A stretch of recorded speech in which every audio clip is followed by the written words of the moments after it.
முத்துக்கு இந்த அசிங்கம் தேவைதான் அப்படின்னு யாரெல்லாம் நினைக்கிறீங்களோ இந்த வீடியோக்கு ஒரு லைக் போட்டுக்கோங்க. செல்வா அவங்க பெரியப்பா வந்துட்டு வெளியில தள்ளி விட்டுறாங்க முத்துவை. அதனால மீனா போயிட்டு வாங்க நம்ம வீட்டுக்கே போயிடலாம் அப்படின்னு சொல்லிட்டு வீட்டுக்கு போயிடுறாங்க. அண்ணாமலை இருந்துகிட்டு என்னடா முத்து இன்னைக்கு ஃபங்க்ஷன்லாம் ரொம்பவே சூப்பரா போச்சா, கிராண்டா நடத்தியிருந்தாங்களா அப்படின்னு சொல்லி கேட்க, அதுக்கு முத்து இருந்துகிட்டு ஆமாப்பா அப்படின்னு சொல்லிட்டு சோகமா சொல்றாங்க. அண்ணாமலை வந்து மீனாவையும் பார்த்துட்டு ஏதோ தெரியல முகம் வந்து ரொம்பவே சோகமா இருக்கு, என்னாச்சு அப்படின்னு சொல்லி கேட்கும்போது அதெல்லாம் ஒன்றும் இல்லைங்க மாமா, நல்லா தான் போச்சு அப்படின்னு சொல்லும் போது அண்ணாமலை வந்து ஏதோ 2 பேரும் வந்து என்கிட்ட இருந்து மறைக்கிறீங்க என்னன்னு சொல்லி கேட்கும் போது மீனா இருந்துகிட்டு நடந்தது எல்லாத்தையும் சொல்றாங்க. இதெல்லாம் வந்துட்டு விஜயா வெளியில நின்று கேட்டுட்டு இருக்கிறாங்க. உள்ள வந்துட்டு மீனா கிட்ட, மீனா நீ ஒன்னா சபதம் போடுவிய, ஏற்கனவே வந்து நகை போடுறேன்னு சொல்லி சபதம் விட்டு இருந்தா, ஆனா அதுவுமே இன்னும் வாங்கவே இல்லை. அடுத்து மேல ரூம் கட்டுறேன்னு சொல்லிட்டு 2 பேருமே வந்து காசு சேர்த்து வச்சிங்க, இப்ப அதுவும் போயிடுச்சு. இந்த காம்படிஷன்ல வின் பண்ணி 1 லட்ச ரூபா வாங்கிட்டோன்னு சொல்லிட்டு 2 பேருமே ஓவரா ஆடினீங்கல்ல, இப்ப இந்த 1 லட்ச ரூபாயும் போயிடுச்சா?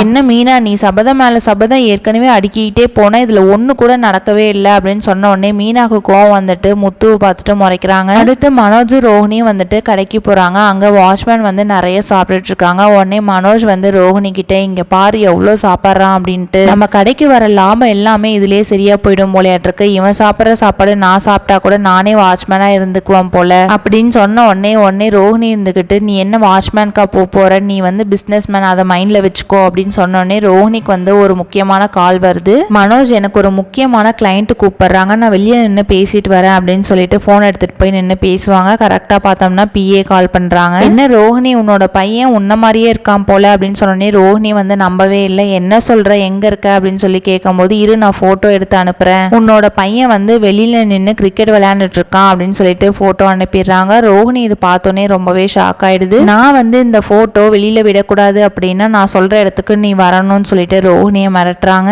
இது மூலியமா ரோஹிணியோட உண்மை வெளியில வருமா இல்ல இதுலயும் தப்பிச்சிருவாங்களாங்கிறத வெயிட் பண்ணி பார்க்கலாம். நம்ம சேனலை பிடிச்சிருந்தா சப்ஸ்கிரைப் பண்ணுங்க. தேங்க்ஸ் ஃபார் வாட்சிங்.